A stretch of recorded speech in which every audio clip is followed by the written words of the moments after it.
Well, hello there, Richard Tubb here at home in the studio garage for a very special Bonusode episode of Tubb Talk, the podcast for IT consultants. Now, we've produced this Bonusode and two others like it as very special episodes as part of the ultimate MSP podcast crossover event in September 2022. Now, the Ultimate MSP Podcast Crossover is an event which we hope will introduce you to not just my podcast, but the wealth of top MSP podcasts across the world. And remember, during September, you can win $1,000 just for sharing on LinkedIn using the hashtag MSP Podcast Crossover. For all the details, visit tubb.co/ultimate podcast. Now, if you're a new listener to this podcast, welcome. I'm Richard Tubb, the IT business growth expert, and I'm a former managed service provider or MSP business owner with 20 years experience in the MSP space. For many years now on this podcast show, I've interviewed the most successful, smartest people in the MSP industry so that you, the listener, can benefit from their ideas, tips and wisdom to help you to grow your IT business. Now, we've interviewed so many amazing people on this podcast that in these three Bonusode episodes, we thought we'd highlight three of the best episodes that you can start listening to help your IT business. Hi, I'm Paul Green, and I'm the host of Paul Green's MSP Marketing Podcast, out every Tuesday on your favorite podcast platform. So to celebrate our podcast crossover throughout September, here's the best piece of business advice I've ever been given. Stop selling and start building relationships. Because people hate being sold to, but they do love to buy. But when they do buy, they buy from people. People buy from people. This is possibly the best sales advice you could give to any MSP, because when someone's thinking of switching from one MSP to another, there's a great deal of fear there. The ordinary business owners and managers that you're selling to, they don't really understand technology, and that creates that fear. And so if you can build a relationship with them, well, once you've built a relationship, you can build trust. And once you've got trust with them, they are dramatically more likely to pick you as their new supplier than someone else. So build relationships with them. Here's how you would do that. The simple method is to build yourself multiple audiences of people and then build a relationship through content marketing. So you would have your email list, you would have your LinkedIn list, maybe even your YouTube following, multiple audiences of people, and then you put out great content to them. And that content needs to be relevant to them. You need to put yourself in their head and in their heart and ask yourself, what are they most interested in that would also demonstrate your authority and expertise? It is not hardcore technology. They don't care about technology in the way that you do, but they do care about growing their business and things just working as they should. So talk about business growth. Talk about how technology empowers them to make the business easier. Those are the things they're interested in, and you can use content to build that authority with them long before they're ready to switch to a new MSP. So that's the best piece of advice that I've ever had. Now, I will be back along with all of my other podcast peers in our special crossover podcast. We're broadcasting that on the 30th of September. And don't forget that you can win $1,000 just by posting about what we're doing on LinkedIn. Go and write something nice about us on LinkedIn and use this hashtag MSP Podcast Crossover, and that will enter the draw. So write anything you want, hashtag MSP Podcast Crossover. Look forward to seeing you on the 30th of September. In this Bonusode, we head back to episode 65 of Tubb Talk, where I spoke with Chris Brogan about mental health for MSP owners. Now, if you're unfamiliar with Chris, he's a New York Times best-selling author and somebody who works in the tech industry. He's also somebody who has battled with his own challenges with depression. Now, I've personally struggled with clinical depression since my early 20s, and so this episode is a favourite of mine for shining a light on the hugely important topic of mental health. I hope you enjoy this excerpt of my conversation with Chris Brogan.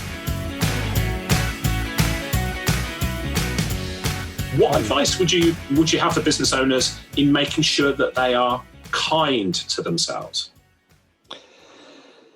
So there is a grand book. It's kind of an older book by now. And it's by this guy, Dr. Matthew McKay. And it's just called Self-Esteem. And every copy I've ever seen out in the wild, it looks super old. Like there's like 1970s fonts and rainbows on it and things like that. It's awful. But in that book at some point, and it's a fairly dry book. So anyone who buys books that, people on Richard's show recommend, this book is dry. You will start to read this and think, oh, Chris wants me to nap. He has this concept in there called the inner critic. And I think he's the one who created this, but it's basically, there's a voice in our head that says a lot of negative stuff to us all the time. Everyone has it. Non-depressed people have it as well. It's called the inner critic. And the inner critic exists for an interesting function in theory. This voice exists. We don't know what it really means, but it for real exists. Everyone can point to it. The suspicion is that what it does is it tells us something bad is going to happen because it's trying to save our mental psyche from that something bad. You're going to start that new diet, but you failed all your diets. So it's okay. Like you just got to know that you're going to fail this one too. I need you to know that. Right. So the inner critic is such a negative person, and it is negative because it thinks it's helping you. But the problem is, just like how depression lies, the inner critic is only working on past experience. And we always fail until we don't fail, right? But the inner critic has no vision for that. It has no idea what to do with it. So this next part is not Dr. Matthew McKay. It's what I did when I read about the inner critic. I came up with a fake thing called the inner coach. So the inner coach says nice things because, if you've ever been in any kind of sporting environment, and Richard and I love comic books, so neither of us were in sports for too long. But when you're ever glancingly in a sporting environment, that coaches, if they're a decent coach, they're trying to encourage the good stuff and they're trying to sort of quietly dissuade the negative stuff. And they're like, get out there and, really run between this one and this one because that's the part where you should run. And they're just giving you little things to focus on and gather. So if you accept that the inner critic is a real voice, but it means no harm, but it's not really helping you, you can do this. You could say, thank you. I totally hear what you're asking, what you're telling me. It's like a parent, right? It's like a relative or like a spouse sometimes, sadly. I get it. Thank you so much for letting me know. I really appreciate your point of view. There's a little quiet parenthesis that says, so now shut up. And then the inner coach says, let's try some things, okay? Let's try a few approaches. So number one, fire your inner critic politely and hire an inner coach. One is there no matter what, and one you have to very consciously do something. Number two, I just said clear your schedule a bit. When depression starts to hit, when you feel it's going to hit, when you are a business owner and you're dealing with all the chaos, clear your schedule a bit. So productivity people are all about how to get the most out of the day. I schedule my days to 40% total. That's it. 40%. Because how does a computer run at 100%? It runs great for 4.5 minutes and then it explodes. How does your phone work at 100%? It locks up and you have to reboot or it dies, right? Anything at 100% explodes. So why do you keep scheduling your diary? How come you have that to 120? That's the stupidest thing anyone's ever done. Stop doing it, you stupid fool. There you go. Now schedule it to 40%. If you schedule to 40%, everyone says the same to me, Chris, I'm so busy as it is. Why are you saying 40%? Because you're not doing anything. Like you're as busy as you feel you are. You're not succeeding. So win the 40%. And then when you do, everything else starts dropping like it into the alignment. That's why there's systems and process. But if you engineer the process to pick up 120%, which you can't fulfill, you failed. So business owners, schedule to 40%, hire an inner coach, fire the inner critic. And then I guess finally, realize that there's so much further you can let go of and drop and lose on the way to winning. You can fail so many things on the way to winning, and you just have to figure them out. If payroll is not coming in and you have to make payroll, if you have to let someone go, then you have to let someone go. It's a detail. And if you have to lose one to save 6, then you do it and you kiss that person and you say, if I can bring you back, I will. I'm so sorry. Cheers. And I hope you don't find a great new job because I want you back the minute I can afford it. You have to. And I think that so many people labor under guilt and fears and all these other things that they procrastinate into the point of no return. And then you lose all 6. So we have to make better decisions faster. And we have to do that by realizing that guilt is not a decision-making tool. Got it. Any other tips for business owners? Perhaps when people who are listening to this find themselves in the middle of an episode, a depressive episode. So they've done the good things, they've only scheduled to 40%, so they've got the margin to sort of drop back a little bit. Any other practical advice on how to handle the 40% when you're in the middle of, and perhaps you don't want to get out of bed? Yeah. So, and by the way, I always tell people, if you don't want to get out of bed, then make the first thing on your process trying to get out of the bed. If you don't want to shower, then don't shower, until you have to, until you've got that out of the house meeting or something like that, if you work at home. And if you're going to the office like that, then, be like the medieval times and just throw a little extra something on you to smell less bad. It doesn't matter. Like, your life's going to go on whether or not you're smelly. But then the other thing that happens with depression a lot is we look so much at our belly buttons. We look so much at ourselves. Depression is a single player sport, right? It's a me, my sport. And one way to get out of it is to remember to go look at and help other people. If you took nothing from this entire conversation, when you are depressed, help other people. Don't help them in that way that you're trying to avoid your problem. Help them in the way that your problem's going to come or go because it's chemical and no matter what. So help someone else, because it's always going to be better to be in a team sport in those moments, because depression is a very isolation-based tool. And the only thing all of the studies that have come out about this all agree is the worse your support system, the worse your friend system, the worse your colleague system, the more times you hang by yourself instead of even going to the pub, is what will kill you dead. And it takes between 10 to 20 years, I guess. It's not quite a solid number. You lose 10 to 20 years off your life if you are a hermit. Sorry, it's not like the movies. You don't get the big long beard, ladies. You just basically lose 10 to 20 years off your life. It's less fun. So maybe spend some time putting together some relationships. And I say that being an insane introvert and also not liking to go places. But the more we do it, the more we get out and the more we say hi over a glass of iced tea somewhere at a bar, the more we have a chance. Yeah. I've actually got a resiliency plan that I put together. So we talked earlier on about those sort of red flags that you see coming up, and something might be up here, and the resiliency plan put together my friend Polly Brennan, who does magnificent work in mental health, and Adventurous Polly on Twitter. Definitely look her up. But the resiliency plan, if I see an orange flag coming along, if I see a red flag coming along, it's basically, I'm a systems guy, Chris, I'm an IT guy. If this happens, do that. If this happens, do that. And it works for me broadly, it works really well for me. What are the habits and routines that you've learned that help you to keep the black dog in its cage? Two things came right to mind. One is I try to let it out of the cage. I think that, have you ever done that thing where there's a lone little Reese's cup in the house and you're on your best diet and you're like, if I eat that Reese's cup, I failed. And you spend so many mental calories on that Reese's cup. Sure. You're like a dog at the table looking at the piece of steak.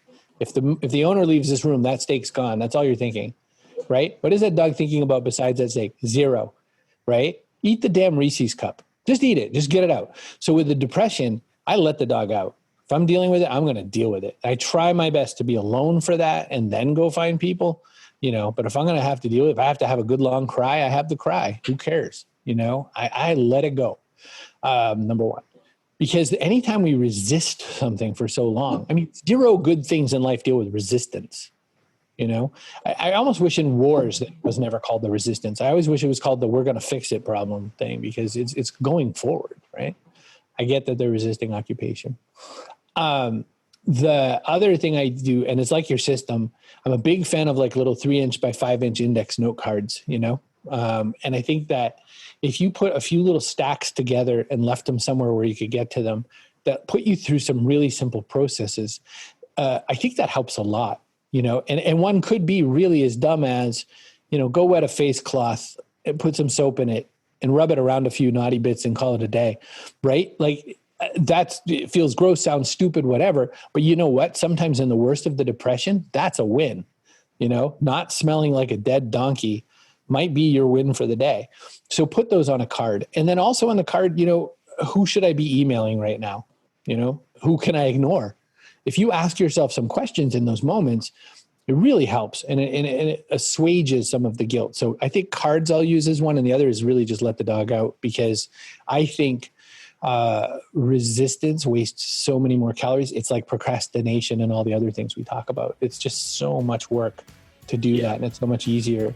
Maybe I'm a bit of a hedonist, I guess, but just go with the impulse. Hey folks, this is Praveen from superops.ai. I'm super excited to be part of this ultimate MSP podcast crossover event happening in September. And as part of this, I wanted to share the one piece of advice that I have followed being part of a startup and in my personal life as well. We grossly overestimate what we can do in the short term and highly underestimate what we can do in the long term. And when I say short term, it's like 6 months, 1 year. And when I say long term, it's 5 years, 10 years, right? So it's these unsexy little things, the boring tasks done with deliberate practice and deliberate improvement over time that ensures that your results start compounding and leads to massive success. I think as humans and as businesses, we grossly underestimate the power of compounding. And once I realized that and someone gave me this advice, my life changed forever. I hope you enjoyed this short Bonusode episode where I spoke to New York Times bestselling author Chris Brogan about mental health and depression. If you found this Bonusode useful, I'd encourage you to check out episode 65 of Tubb Talk for the full-length episode where Chris and I take a deep dive into mental health and how you can support yourself and those around you in your MSP business and life. And remember, throughout September 2022, you can win $1,000 in the Ultimate MSP Podcast Crossover event. Just post to LinkedIn using the hashtag MSP Podcast Crossover, or check out all the details at tubb.co/ultimate podcast.